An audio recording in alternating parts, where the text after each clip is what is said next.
Bonjour à tous et bienvenue dans News Gamer numéro 131, où on va vous montrer des samouraïs et des chevaliers qui vont aller péter du dragon. Et nous parlerons aussi de news plus terre à terre avec des licenciements ou un rachat. On regarde tout de suite le sommaire. A retenir cette semaine, une longue vidéo pour Watch Dogs et des sorties chez Roll7. Dans ne pas retenir, nous vous parlerons de Bear Simulation, de Drive Club, mais aussi des microtransactions dans les jeux vidéo. On vous passera au crible l'arrivée des Elder Scrolls dans l'univers des MMO avec The Elder Scrolls Online. Et nous vous passerons aussi au crible 47 Ronin, le film qui signe le retour de Keanu Reeves. On se quittera avec une bande de super-héros.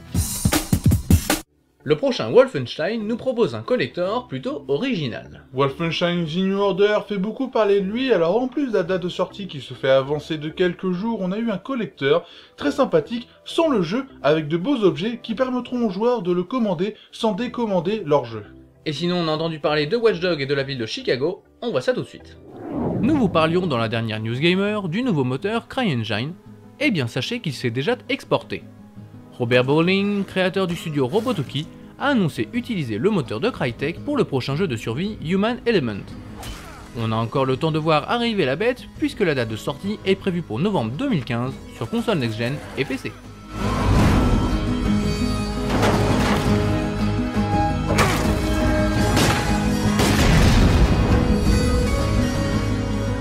L'Oculus VR, voilà un nom qu'on a vu dans toutes les actualités du monde cette semaine, et pour cause, ce casque de réalité virtuelle a été racheté par Facebook pour 2 milliards de dollars.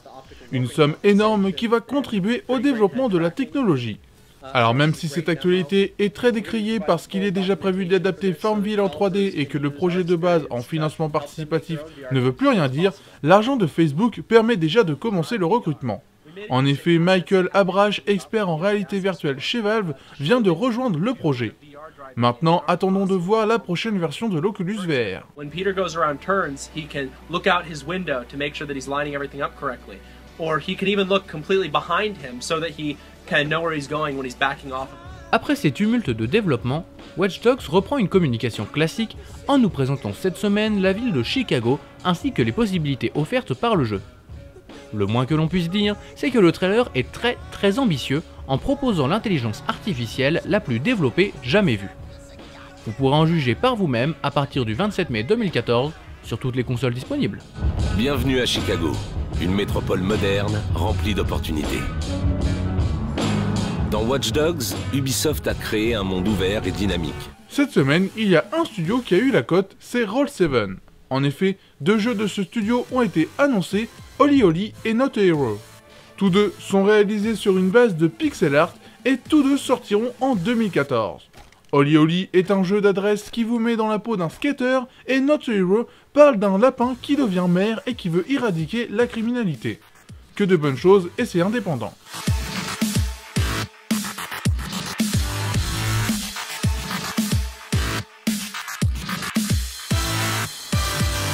La bande-annonce de Edge of Tomorrow avait fait sensation il y a quelques mois, elle est revenue cette semaine avec quelques explications. On sait donc que Tom Cruise possédera le pouvoir de mourir et de revivre à l'infini pour sauver le monde. Le réalisateur a ajouté qu'il y avait un côté comique à voir Tom mourir plus de 200 fois dans le même film. En salle le 28 mai. Ça fait une éternité.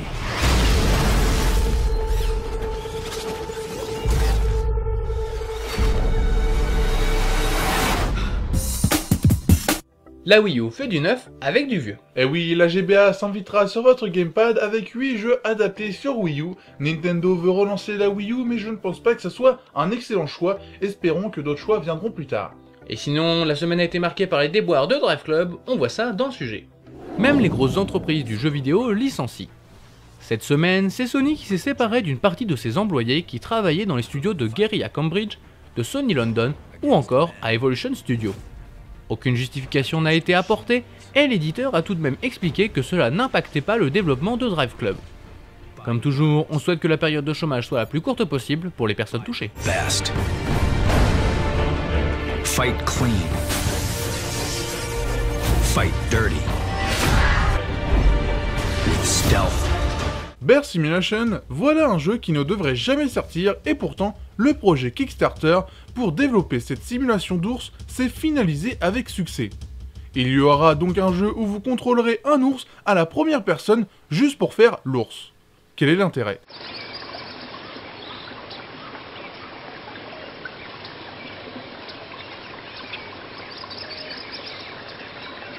Je vous parlais un peu plus tôt de licenciement chez Sony, il se trouve que l'une des personnes touchées n'est autre que Cole Rogers, le créateur de Drive Club, jeu de voiture encore en développement. En parallèle de l'annonce de licenciement, Sony a expliqué que le développement de Drive Club faisait des progrès spectaculaires. On n'a alors qu'une envie, c'est de voir arriver un jour le jeu sur PS4.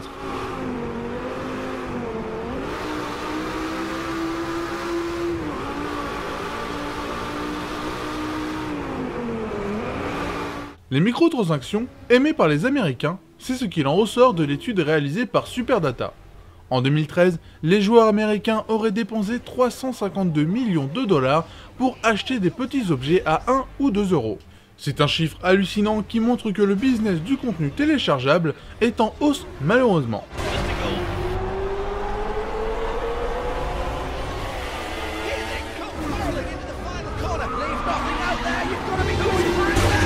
Encore un départ chez Naughty Dog. Après avoir perdu l'une de ses scénaristes il y a quelques semaines, la société actuellement au travail sur un nouvel épisode de la série Uncharted vient de perdre Justin Richmond, ancien game director du 3e épisode de la série. Justin a annoncé avoir rejoint Riot Games, l'entreprise à la tête de League of Legends, et il explique qu'il est parti en bons termes. Souhaitons que tout le monde s'y retrouve et que le développement du prochain Uncharted n'en pâtisse pas trop. Aram of the Pillars. Where is it? I don't know, buddy. You insult me. You're a pirate. Pour les sorties jeux vidéo de la semaine, le tour est vite fait puisqu'il n'y aura que The Elder Scrolls Online qu'on vous passe au crible. Au cinéma, vous pourrez aller voir le nouveau Woody Allen, Apprenti Gigolo ou encore Salo on Thème ou Avid Mistral. Nous, on va vous parler plus précisément de 47 Ronin. The Elder Scrolls Online, c'est un jeu qui permet de transposer l'univers The Elder Scrolls dans un jeu complètement online, et pour 47 Ronin, c'est l'occasion de voir Keanu Reeves en samouraï.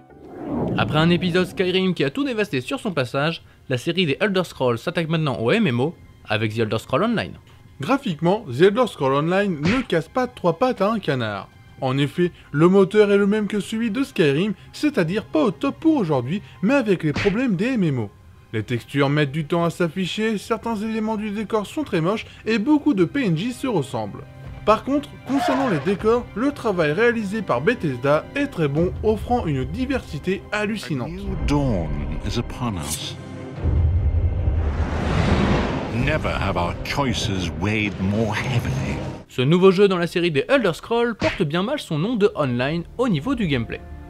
Si on retrouve la panoplie complète du parfait jeu de RPG comme toujours dans la série, la dimension multijoueur est, elle, très mal exploitée.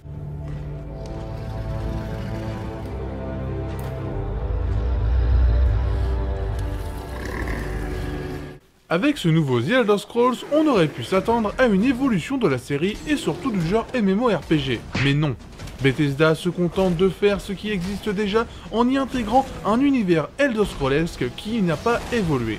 L'interface est la même que pour Skyrim, ça n'a pas beaucoup bougé, et pourtant il aurait fallu, notamment pour la carte. Ajoutez à cela un abonnement prohibitif et vous obtenez un jeu à 3 vaches sur 5.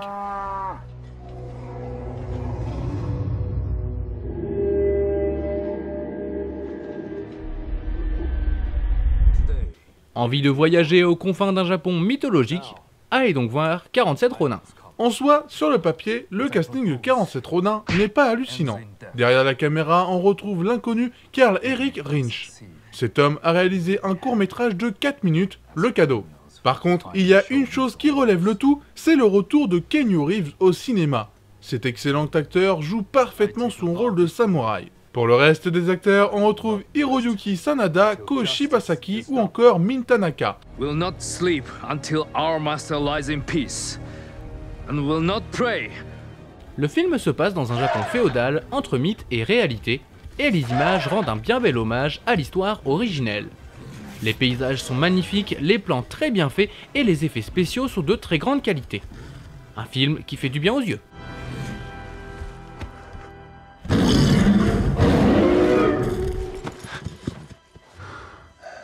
« 47 Ronin est tiré d'une vraie légende japonaise, mais avec quelques modifications pour le cinéma américain.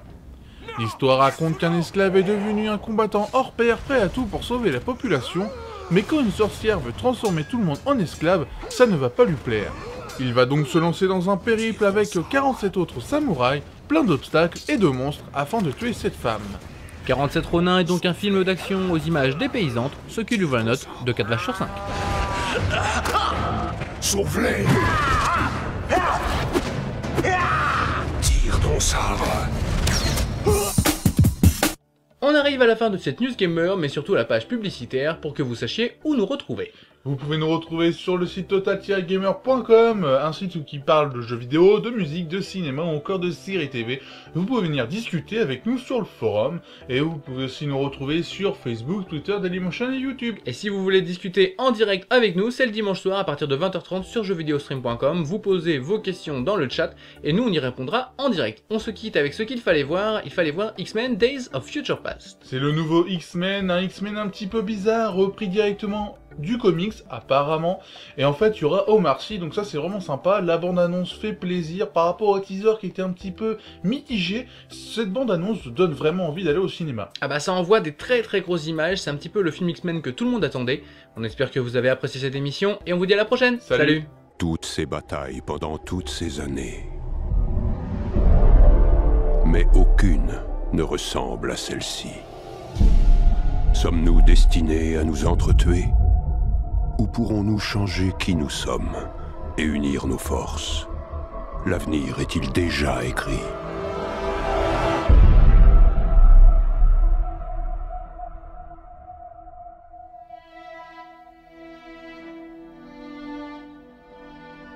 Mutants, nous sommes aujourd'hui menacés d'extinction. Tu devras retourner dans le passé pour finir cette guerre avant même qu'elle commence.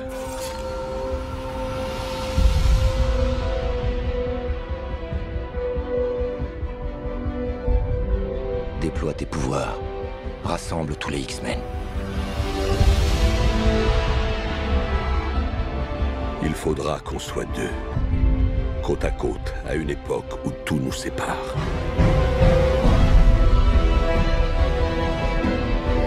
Ce que j'avais de plus précieux, tu me l'as pris. Peut-être aurait-il fallu le défendre. Nous avons un nouvel ennemi, les mutants. Il vous faudra de nouvelles armes. Je sais ce que j'ai à faire. C'est eux ou nous.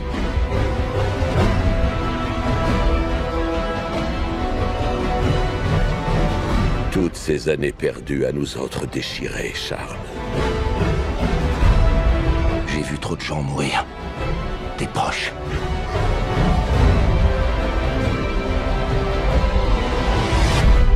On nous accorde une seconde chance.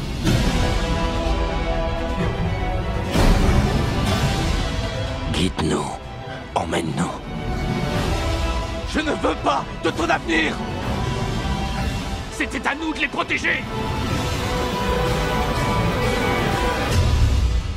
Tu as peur, je me le rappelle.